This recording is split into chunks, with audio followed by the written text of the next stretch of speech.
समय हो चुका था, लेकिन मेरे पति ने मुझे हाथ भी नहीं लगाया था। मेरी सास रोजाना कमरे में बादाम वाला दूध लेकर आती और कहती, इसे अपने पति को पिला देना। इस दूध को पीने के बाद मेरा बेटा तुम्हारे साथ पति पत्नी का रिश्ता जरूर बनाएगा। लेकिन मेरा पति दूध पीता नहीं था, बल्कि उसे वॉश बेसिन में फेंक देता था। मुझे बहुत गुस्सा आता था। एक दिन मैंने उसे दूध वॉश बेसिन में फेंकने नहीं दिया और खुद ही पी लिया। थोड़ी देर बाद जो हुआ, मेरे रोंगटे खड़े हो गए। ना जाने क्यों रेयान रोज गिलास का दूध फेंक देता। मुझे उसकी यह हरकत बहुत बुरी लगती थी। मैंने उसे कई बार मना भी किया और कहा कि जब मम्मी जी इतने प्यार से दूध लेकर आती हैं तो फिर उसे पी लिया करो, लेकिन वह बात ही नहीं मानता था और उस दूध को फेंक देता था। लेकिन आज मैंने सोच लिया था कि उसे दूध फेंकने नहीं दूंगी, इसलिए मैंने उससे दूध लेकर साइड टेबल पर रख दिया। उसने मुझे कहा कि दूध फेंक दो। मैंने कहा मैं थोड़ी देर में फेंक देती हूँ, और फिर थोड़ी देर बाद मैंने वह दूध पी लिया। लेकिन मुझे नहीं पता था कि दूध पीने के बाद मेरे साथ। मेरा नाम प्रिया है, मेरी उम्र 26 साल है। मैं एक विधवा औरत हूँ और विधवा होने के बाद अपने ससुराल में ही रह रही हूँ। मेरी शादी 1.5 साल पहले मानव से हुई थी। मानव मेरी दोस्त का रिश्तेदार था। ये रिश्ता मानव की मर्जी और पसंद के मुताबिक हुआ था। हमारा इन लोगों से मिलना जुलना तो नहीं था, लेकिन मेरी दोस्त की बहन की शादी में हमारी मुलाकात हुई। मानव को मैं पहली नजर में ही अच्छी लगी थी। मेरी मम्मी वैसे भी मेरे रिश्ते के लिए बहुत परेशान थी, इसलिए मानव का रिश्ता आते ही उन्होंने फौरन स्वीकार कर लिया था। दरअसल मैं जब 4 साल की थी तभी मेरे पापा की मृत्यु हो गई थी और उसके बाद मम्मी ने अकेले तन्हा मेरी परवरिश की थी। मेरा और कोई भाई बहन नहीं था। मैं अपनी मम्मी की इकलौती औलाद थी, इसलिए मम्मी की खुशियों का इकलौता सहारा मैं ही थी। मम्मी ने छोटी मोटी नौकरियां करके मेरी परवरिश की। वह तो भगवान की कृपा थी कि घर अपना था, जिसके कारण काफी आसानी रही थी। मैं जब 18 साल की हुई तो मम्मी ने मेरा रिश्ता देखना शुरू कर दिया, लेकिन लड़के वालों की तो बहुत ज्यादा डिमांड थी। वह दहेज में हर चीज चाहते थे और मम्मी बेचारी कैसे लड़के वालों की डिमांड के अनुसार इतना ज्यादा दहेज देती। इसलिए समय गुजरता रहा। मेरा हुस्न और मेरी पढ़ाई भी मेरे किसी काम ना आ सकी और देखते देखते मैं 24 साल की हो गई। मम्मी की अब रातों की नींद उड़ चुकी थी और उन्हें एक पल भी चैन नहीं था। वह चाहती थी कि उनके मरने से पहले मेरी शादी हो जाए और अक्सर वह इस बात का इजहार भी करती रहती, क्योंकि मेरे रिश्ते की परेशानी ने मम्मी को ब्लड प्रेशर और शुगर जैसी बीमारी दे दी थी। वह रातों को सो नहीं पाती थी। मैं हालांकि उन्हें बहुत समझाती थी कि आप अपनी सेहत खराब मत करो, आप भगवान पर भरोसा करो, लेकिन वह माँ थी, उनको मेरे भविष्य की चिंता थी, इसलिए वह मेरा घर बसा हुआ देखना चाहती थी। मम्मी ने तो रिश्तेदारों से भी मिलना जुलना कम कर दिया था, क्योंकि लोग हमदर्दी जताते थे और गरीब समझकर दान देने की कोशिश करते, जबकि मेरी मम्मी बहुत खुददार थी। उनको यह गवारा नहीं था, इसलिए रिश्तेदारों के घर जाना ही छोड़ दिया था। एक दिन मेरी एक दोस्त अपनी बहन की शादी का कार्ड लेकर आई और उसने मेरी मम्मी से कहा, आंटी आप और प्रिया शादी में जरूर आना। मम्मी ने कहा, ठीक है बेटा, हम दोनों मिलकर जरूर आएंगे और शादी में भरपूर एंजॉय करेंगे, क्योंकि बहुत समय से हम दोनों माँ बेटी कहीं पर नहीं गए थे। इसलिए मैंने अपने लिए खास तौर पर पिंक कलर का गाउन तैयार करवाया और मम्मी को साथ लेकर शादी में चली गई। शादी में मानव और उसकी मम्मी मौजूद थी। मानव ने मुझे पहली नजर में ही पसंद कर लिया और यूं मेरी शादी झटपट ही तय हो गई। मैं ब्याह कर मानव के घर चली आई। मानव एक बहुत अच्छे और प्यार करने वाले पति साबित हुए थे। मैं बहुत खुशकिस्मत थी कि मानव मेरी जिंदगी में आए। मानव ने हर तरह से मेरा ख्याल रखा और उनकी कोशिश होती कि मेरी हर जरूरत को पूरा कर सके। मम्मी भी हमें खुश देखकर बहुत खुश थी। मेरी सास कभी अच्छी तो कभी बुरी हो जाती, लेकिन मैं नजरअंदाज कर देती थी, क्योंकि घरों में ऐसी छोटी मोटी मामूली बातें हो जाती है। 1.5 साल कैसे गुजर गए पता ही नहीं चला। मानव मुझे बहुत कम मायके जाने देते थे, क्योंकि उनका कहना था कि मैं तुम्हारे बगैर एक पल भी नहीं रह सकता हूँ, इसलिए वह मुझे मायके में रात को नहीं रहने देते थे। अपने साथ लेकर जाते थे और अपने साथ लेकर ही वापस आ जाते थे, क्योंकि उनका कहना था कि मैं तुम्हारे बगैर एक पल भी नहीं रह सकता हूँ, इसलिए वह मुझे मायके में नहीं रुकने देते थे। अपने साथ लेकर जाते थे और मम्मी से मिलवाकर साथ ही ले आते थे। लेकिन उस दिन मम्मी की तबीयत बहुत ज्यादा खराब थी, जिसकी वजह से मैं बहुत परेशान थी। मेरी परेशानी को देखते हुए मानव ने मुझे मम्मी के पास रात को रुकने की अनुमति दे दी और कहा कि तुम आज यहीं पर रुक जाओ, आंटी की हालत ठीक नहीं है, मैं कल किसी समय आकर तुम्हें ले जाऊंगा। मैं खुद भी अपनी माँ के पास रुकना चाहती थी। लेकिन मानव की वजह से उनसे कह नहीं पा रही थी। लेकिन जब मानव ने खुद कह दिया तो फिर मैं खुशी खुशी माँ के पास रुक गई थी। लेकिन मुझे नहीं पता था कि मेरा यहाँ पर रुकना मेरी सारी जिंदगी की बर्बादी बन जाएगी। मुझे ऐसा दुख मिलेगा जिससे मैं कभी नहीं निकल सकूंगी। मानव मुझे छोड़कर वापस चले गए थे। मम्मी की हालत भी अच्छी नहीं थी। मैंने उनको दवा देकर लिटा दिया और उनके लिए दूध गर्म करने किचन में चली आई, क्योंकि गर्म दूध पीने के साथ उनको काफी अच्छा महसूस होता था। मम्मी को दूध पिलाकर मैं उनके पास ही सोने के लिए लेट गई और बिल्कुल इसी तरह उनके साथ लग गई, जैसे शादी से पहले उनके साथ लिपट कर सोया करती थी। लेकिन थोड़ी ही देर बाद, करीब रात के 10 बजे, एक फोन आया जिसने मेरी दुनिया ही उजाड़ कर रख दी। फोन मानव के घर से आया था। फोन पर मानव का छोटा भाई रेयान था, जिसका कहना था कि भाभी, भाई हम सबको छोड़कर चले गए, हमारी दुनिया उजड़ गई है, हम अनाथ हो गए हैं, भाई मर गए हैं। यह बात सुनना था कि मेरे पैरों तले से जमीन निकल गई और आंखें पत्थर की हो गई। मैं बार बार रेयान से पूछ रही थी, रेयान क्या हुआ है, तुम क्या बकवास कर रहे हो, क्या हुआ है मेरे मानव को। लेकिन तब तक फोन बंद हो चुका था। मैंने मम्मी की हालत की भी परवाह नहीं की और पागलों की तरह बाहर की तरफ भागी थी। मम्मी मुझे पीछे से आवाज देती रह गई, प्रिया रुको तो सही, क्या हुआ है मुझे तो बताओ। लेकिन मुझ में इतनी हिम्मत नहीं थी कि मैं मम्मी को कुछ बताती। मैं किसी तरह भागकर सड़क पर आई और एक बस को हाथ देकर उसमें बैठ गई थी। मैं भगवान से प्रार्थना कर रही थी कि सब कुछ ठीक हो, रेयान ने मजाक किया हो, मानव ने मुझे बुलाने की खातिर रेयान से वह फोन करवाया हो, लेकिन ऐसा कुछ नहीं हुआ। मेरी सारी दुआएं रद्द हो गई थी। मैं जब अपनी ससुराल पहुंची तो देखा वहां पर तो मातम का माहौल था। लोगों की भीड़ थी और हर आंख से आंसू गिर रहे थे। हर कोई रो रहा था। सामने मेरा मानव बेजान शरीर के साथ लेटा हुआ था, आंखें बंद किए हुए। ऐसा लग रहा था जैसे अभी अभी आंखें खोल देगा। मैं एकदम से आगे बढ़ी और फिर बेहोश होकर गिर गई। ना जाने कितने समय के बाद मैं होश में आई, और जब होश में आई तब मानव का अंतिम संस्कार हो चुका था और मैं मानव के गम को दिल से भुला नहीं पा रही थी। बार बार उनका हंसता मुस्कुराता चेहरा मेरी निगाहों के सामने आ रहा था। वह हमेशा मुझसे यही कहते थे कि कभी मुझे छोड़कर मत जाना, वरना मैं मर जाऊंगा।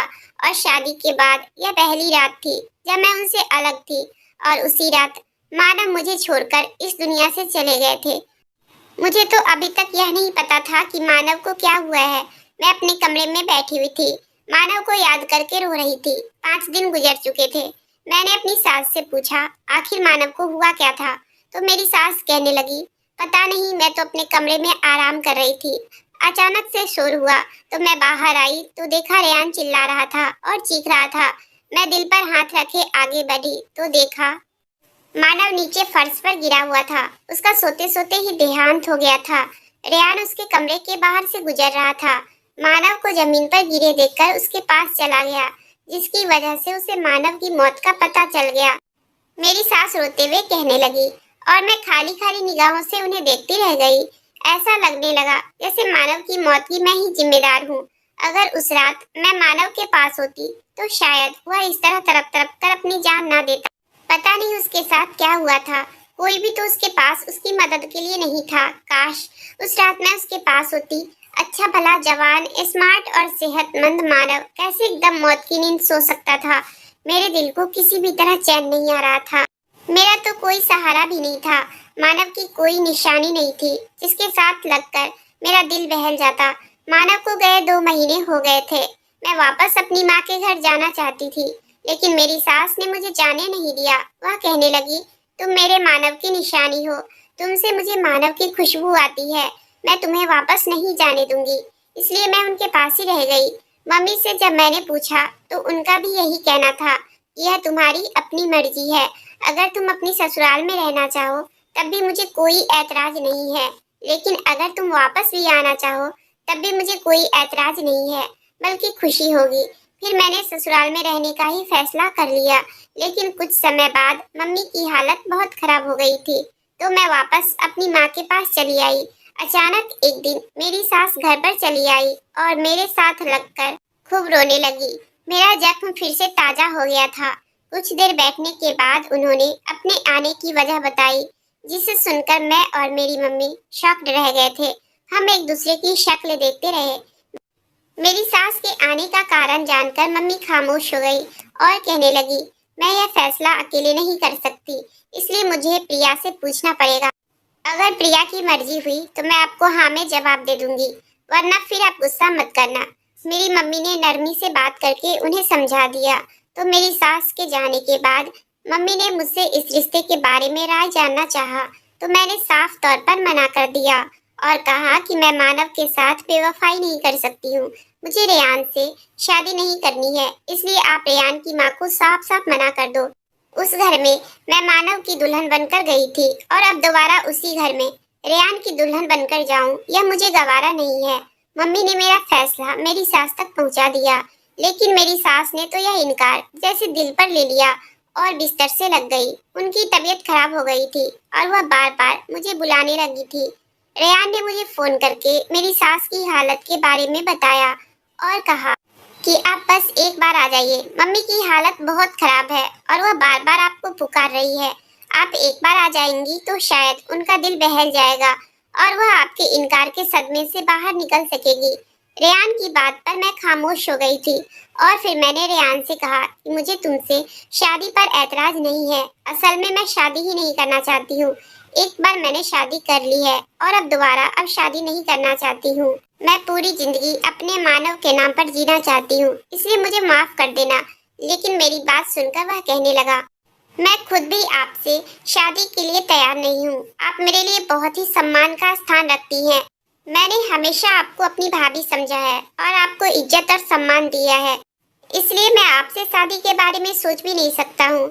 मैंने माँ को भी मना कर दिया था, लेकिन वह नहीं मान रही है। वह आपसे बहुत मोहब्बत करती हैं, क्योंकि आप मानव भाई की पत्नी थी और अब उनकी विधवा हैं। इसलिए माँ आपको अपने साथ अपनी ही नजरों के सामने रखना चाहती है। लेकिन अगर आप राजी नहीं हैं तो कोई बात नहीं है, मैं माँ को मना लूंगा। आप बस कभी कभी माँ के पास आ जाया करो। रेयान ने यह कहकर फोन रख दिया और मुझे भी तसल्ली हो गई। लेकिन मेरी सास किसी भी तरह नहीं मान रही थी और उनकी हालत भी नहीं संभल रही थी। आखिरकार मेरी मम्मी भी सास की साइड हो गई और उन्होंने भी मुझ पर प्रेशर करना शुरू किया और कहा कि तुम रेयान से शादी कर लो, इस तरह मैं भी सुकून से मर सकूंगी। आखिर कब तक तुझे विधवा के चोले में देखती रहूंगी? तुम मेरी इकलौती औलाद हो। मैं तुम्हें इस तरह इन सफेद कपड़ों में देखकर अंदर ही अंदर कुढ़ती रहती हूँ। मैं चाहती हूँ कि अब तुम्हारी जिंदगी में भी बहार आ जाए। जो किस्मत में होना था वह तो हो गया। मानव और तुम्हारा साथ यही तक था। अब तुम मानव को दिल से निकाल दो और अपनी जिंदगी की नई शुरुआत करो। अगर तुम अपनी जिंदगी में सेट हो जाओगी तो मैं भी सुकून की मौत मर सकूंगी। मैंने कहा ठीक है, मैं तैयार हूँ। आप मेरी सास को हाँ कह दो। जो फैसला इतने दिनों से नहीं हो पा रहा था वह मैंने एकदम अचानक से कर दिया था। माँ भी मेरे फैसले को सुनकर बहुत खुश हुई और मुझे खुश रहने का आशीर्वाद देते हुए खुद रोने लगी। मैंने मम्मी के गले लगकर उन्हें चुप कराया। मैं खुद भी अपने इस फैसले पर एकदम से हैरान हो गई थी, लेकिन कहीं न कहीं एक सुकून यह भी था कि इस तरह मैं मानव के साथ जुड़ी रहूंगी। कल अगर मेरी माँ कहीं और मेरी शादी कर देती है तो मैं मानव को इतनी आजादी से याद नहीं कर सकती थी, जिस तरह उनके अपने घर में उनके छोटे भाई के सामने कर सकती हूँ। और फिर वह घर मानव का था। उस घर से मानव की यादें जुड़ी थी। वह कमरा जिसमें मैंने और मानव ने खूबसूरत पल गुजारे थे, वह कमरा मुझसे छिन जाता। लेकिन रेयान से शादी करने के बाद वह घर हमेशा हमेशा के लिए मेरा हो जाता। मैं मानव से हमेशा जुड़ी रहती। यही सब सोचकर मैंने यह फैसला कर लिया था। मम्मी ने सुबह होते ही मेरी सास को यह खबर पहुंचा दी थी और वह उसी दिन मिठाई लेकर मेरे पास चली आई और उन्होंने मेरा मुंह मीठा करवाया था। मेरी सास ने बैठे बैठे 2 दिन बाद की शादी की तारीख भी पक्की कर दी थी। मैं इतनी जल्दी तैयार नहीं थी, लेकिन मेरी सास कहने लगी, शुभ काम में देर नहीं करनी चाहिए और मैं नहीं चाहती हूँ कि मेरी बेटी अब और मुझसे ज्यादा दूर रहे। अपनी सास की इतनी मोहब्बत पर मैंने उनकी रजामंदी के आगे सर झुका दिया था और 2 दिन बाद मेरी और रेयान की शादी बिल्कुल ही साधारण तरीके से हो गई। अब मैं रेयान के साथ विदा होकर ससुराल वापस आ गई। मुझे नहीं मालूम था कि रेयान इस रिश्ते पर राजी था या नहीं, लेकिन वह मुझे जरा चुप चुप लग रहा था। इससे पहले तो रेयान के साथ मैं काफी सहज थी। रेयान भी मुझसे काफी बात कर लिया करता था, लेकिन अब रिश्ता बदल गया था, इसलिए कुछ अंदाजा नहीं था कि आगे हम एक दूसरे के साथ कैसे व्यवहार करने वाले हैं। इस घर में मेरी हैसियत तो एक बहू की ही थी, लेकिन अब मेरा कमरा बदल चुका था। पहले मैं मानव के कमरे में थी और अब मैं रेयान के कमरे में आ गई थी। आज की रात मेरी सुहाग रात थी, लेकिन दिल में कोई उमंग नहीं थी, बल्कि मुझे बहुत अजीब लग रहा था। मुझे मानव की याद आ रही थी और आंखों से आंसू आ रहे थे। थोड़ी देर बाद रेयान कमरे में आया तो मैं जल्दी से सिमट कर बैठ गई। रेयान मेरे करीब आकर बैठ गया। मैंने सोच लिया था कि मैं रेयान से बात करूंगी कि वह मुझे कुछ दिन का समय दे। मैं इस रिश्ते को पहले दिल से स्वीकार करना चाहती थी, लेकिन उसने कसकर मेरा हाथ पकड़ लिया। मैं उसकी इस हरकत पर दंग रह गई। मुझे उससे बिल्कुल भी यह उम्मीद नहीं थी। वह इतनी जल्दी कैसे भाभी और देवर के रिश्ते को भूल सकता था। भले ही अब मैं उसकी पत्नी थी, लेकिन कल तक मैं उसकी भाभी थी। मैंने जल्दी से अपना हाथ रेयान के हाथ से छुड़ा लिया। रेयान कहने लगा, प्रिया, अब तुम मेरी पत्नी हो, तुम पर मेरा पूरा हक है, मुझसे यूं दूर मत जाओ। यह कहकर रेयान मेरे और करीब आ गया, इससे पहले कि वह अपने पति होने का हक पूरा करता। एकदम ऐसा लगा जैसे उसको बिजली का झटका लगा हो और वह जल्दी से मुझसे दूर होकर बैठ गया। उसके चेहरे पर डर साफ दिखाई दे रहा था। ऐसा लग रहा था जैसे उसने कोई भयानक चीज देख ली हो। उसकी आंखें फटी की फटी रह गई। फिर वह मुझसे खुद ही कहने लगा कि आप बेड पर सो जाओ और मैं सोफे पर सो जाता हूँ। मुझे भी इस बात पर कोई ऐतराज नहीं था, बल्कि इस बात का सुकून था, क्योंकि मैं खुद उससे बहुत झिझक महसूस कर रही थी। इसलिए मैंने चुपचाप उठकर अपने कपड़े चेंज किए और सोने के लिए लेट गई। मुझे यहाँ पर नींद नहीं आ रही थी। बार बार मानव का ख्याल दिमाग पर छा रहा था। ऐसा लग रहा था कि जैसे मानव से बेवफाई की हूँ और वह मुझसे शिकायत कर रहे हैं। मैं ख्यालों ही ख्यालों में उनसे माफी मांग रही थी। रेयान तो न जाने कब का सोफे पर सो चुका था, लेकिन मेरी आंखों से नींद कोसों दूर थी। और फिर न जाने किस समय मेरी आंख लग गई। सुबह के समय जब मैं कमरे से बाहर निकली तो मेरी सास ने मुझे गहरी नजरों से देखते हुए खुश रहने का आशीर्वाद दिया। मैं खामोश नजरों से उन्हें देखती रह गई। कुछ दिन इसी तरह गुजर गए। एक दिन मेरी सास मुझसे कहने लगी, बेटा, रेयान तुम्हारे साथ अच्छे से तो रहता है ना? मैंने कहा कि मम्मी सब ठीक है। तो कहने लगी, क्या तुम दोनों के बीच पति पत्नी वाला संबंध बना है या नहीं? अपनी सास की बात सुनकर मैं शर्म से पानी पानी हो गई थी और सर को झुका दिया। मेरी सास भी जैसे समझ गई थी और कहने लगी, तुम चिंता मत करो, रेयान तुम्हारी तरफ जरूर झुकेगा। दरअसल वह इस रिश्ते पर राजी ही नहीं था। मैंने उसको शादी करने के लिए राजी किया था, लेकिन वह जरूर तुम्हारी तरफ आएगा और तुम्हें एक अच्छे और सच्चे पति जैसे मोहब्बत देगा। मैंने अपनी सास की बात सुनकर सर झुका दिया। रेयान और मेरी शादी को 1 महीने गुजर गए थे, लेकिन शादी की पहली रात रेयान जो बेकरारी से मेरे पास आया था, अब वह बेकरारी खत्म हो चुकी थी। अब रेयान मेरे करीब नहीं आता था, वह मुझसे दूर दूर रहता था। ऐसा लगता था कि जैसे वह मेरे करीब तो आना चाहता है, लेकिन पता नहीं उसे कोई चीज रोक रही हो। रेयान की हालत अब मुझे अजीब सी लगने लगी थी। वह रात को अचानक उठकर बैठ जाता था और बहुत देर तक कमरे में इधर से उधर टहलता रहता था। मैंने उसे पूछा भी, लेकिन उसने मुझे कुछ नहीं बताया। एक दिन मैंने अपनी सास से बात की। मेरी सास यह सब सुनकर हैरान रह गई। उन्होंने पूछा, क्या रेयान ने तुम्हें एक बार भी हाथ नहीं लगाया? तो मैंने सर झुका दिया और वह मेरी चुप्पी का मतलब समझ गई। मेरी सास भी परेशान हो चुकी थी। हम दोनों के बीच पति पत्नी वाला कोई संबंध नहीं बना था। मेरी सास किसी सोच में डूब गई थी।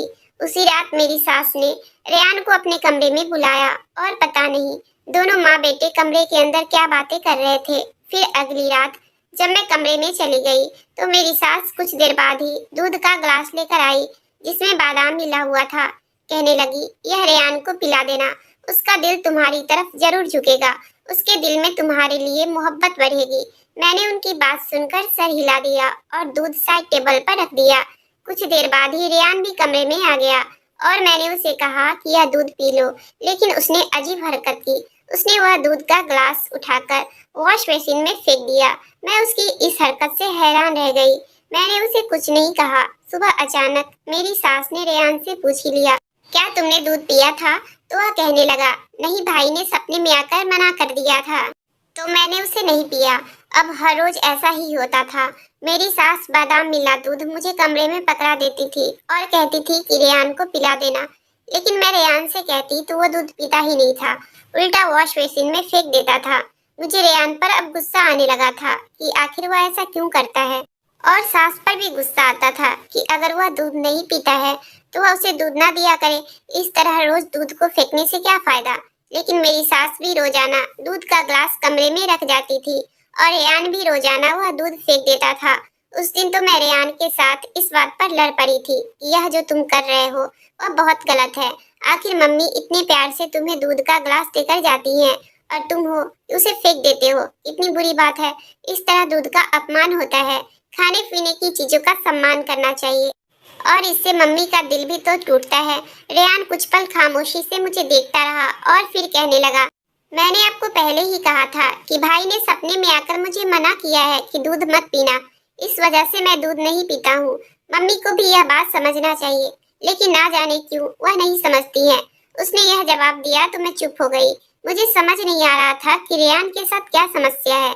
रेयान ने मुझसे शादी तो कर ली थी, लेकिन अभी तक हमारे बीच कोई भी रिश्ता पैदा नहीं हो पाया था। जो पति पत्नी के बीच होता है वह मेरे और रेयान के बीच नहीं था। मैंने भी कोशिश नहीं की थी और वह भी मेरे साथ अजनबी जैसा सुलूक करता था और मैं भी उससे दूरी बनाकर रखती थी। पहले हमारा जो संबंध था वह देवर भाभी का था, अब तो वो भी नहीं रहा। पहले कम से कम मैं भाभी होने के नाते उससे काफी बातचीत कर लिया करती थी और वह भी मुझसे काफी बातें कर लिया करता था। लेकिन अब वह देवर भाभी वाला रिश्ता खत्म हो गया था। अब जब भी वह मुझसे बात करता तो उसके शब्दों में झिझक होती थी और मैं भी उससे बातें करते हुए झिझक महसूस करती थी। उन्हीं दिनों अचानक से मेरी मम्मी की तबीयत खराब हो गई और मैं मम्मी के पास आ गई। मैंने मम्मी की खूब सेवा की और मेरी मम्मी अब बिल्कुल ठीक हो गई थी। उन्हीं दिनों मेरी एक पुरानी दोस्त भी अपनी ससुराल से मायके आई थी। उसे पता चला कि मैं भी मायके आई हूँ तो वो मुझसे मिलने मेरे घर आई। मैं उसे देखकर बहुत खुश हुई और मैंने कहा, मैं भी तुम्हारे बारे में ही सोच रही थी और तुमसे मिलने के लिए आज तुम्हारे घर जाने वाली थी। चलो अच्छा हुआ तुम आ गई। कितने दिन हो गए थे हमें मिले हुए। मैंने उसका बहुत अच्छे से स्वागत किया और फिर उसके साथ इधर उधर की बातें करने के दौरान समय गुजरने का एहसास ही नहीं हुआ। अचानक उसने मुझे बातों बातों में रेयान के बारे में पूछ लिया। तुम्हारा देवर, मेरा मतलब है तुम्हारा पति, तुम्हारे साथ ठीक तो है ना? तो मैंने गहरी सांस भरकर कहा, वह ठीक है, बस मेरे दिल से कभी मानव की याद नहीं जाती है। मैं कोशिश तो करती हूँ कि रेयान के साथ सच्चे दिल से अपने रिश्ते की शुरुआत करूँ और उसके साथ शादीशुदा जिंदगी की शुरुआत करूँ। उसे पत्नी होने का सारा हक और प्यार दूँ। लेकिन क्या करूँ, घर भी एक है और उस घर में पहले मानव की पत्नी बनकर गई थी और अब रेयान की पत्नी बनकर रह रही हूँ। तो मेरे लिए बहुत मुश्किल है इतनी जल्दी पुरानी यादों से पीछा छुड़ाना। मैंने कहा तो मेरी दोस्त ने सर हिला दिया और मेरे हाथ पर हाथ रखकर कहने लगी, बस तुम हिम्मत मत हारना। कोशिश करो कि मानव भाई की यादों को दिल से निकाल कर रेयान को खुले दिल से अपना लो। फिर देखना जिंदगी कितनी खूबसूरत हो जाएगी। मैंने भी उसकी बात पर सर हिला दिया और फिर मेरी दोस्त चली गई। उसके जाते ही मैंने मम्मी से कहा कि मम्मी, कल मैं अपने घर वापस चली जाऊंगी। बहुत दिन हो गए हैं। मेरी सास और रेयान ना जाने किस तरह गुजारा कर रहे होंगे। मेरी बात सुनकर मम्मी कहने लगी, हाँ मैं भी तुम्हें यही कहने वाली थी कि तुम्हें काफी दिन हो गए हैं। तुम 2-4 दिन के लिए चली जाओ, फिर बाद में चाहे तो आ जाना। मैंने सर हिला दिया और उठकर कमरे में आ गई और अपने कपड़े बैग में रखने लगी। सुबह होते ही नाश्ता करके मैंने माँ से कहा, माँ अब मैं जा रही हूँ, और यह कहकर मैं चली आई। मेरी सास मुझे देखकर बहुत खुश हुई और कहने लगी, मैं तुम्हें बहुत याद कर रही थी और कह रही थी कि इतने दिन हो गए हैं मेरी बेटी घर वापस नहीं आई। अच्छा हुआ तुम खुद ही आ गई। शाम को जब रेयान घर आया तो उसने मुझे देखा तो एकदम से ठिठक कर रुक गया, जैसे कुछ कहते कहते रुक गया हो। फिर वह कमरे में चला गया। मुझे थोड़ी सी मायूसी हुई। मुझे लगा कि रेयान मेरे इतने दिनों की गैर मौजूदगी को महसूस किया होगा और मुझे एक बार बताएगा जरूर कि उसने मुझे मिस किया। लेकिन उसने तो कोई भी बात नहीं की, बल्कि खामोशी से चला गया। मैंने सोचा शायद अपनी माँ के सामने कहने से हिचक रहा हो। कमरे में जाकर मुझसे जरूर कहेगा कि मैं तुम्हें मिस किया था। लेकिन मैं कमरे में गई तब भी रेयान कुछ नहीं बोला और हमेशा की तरह मेरी सास फिर से दूध का ग्लास लेकर आई।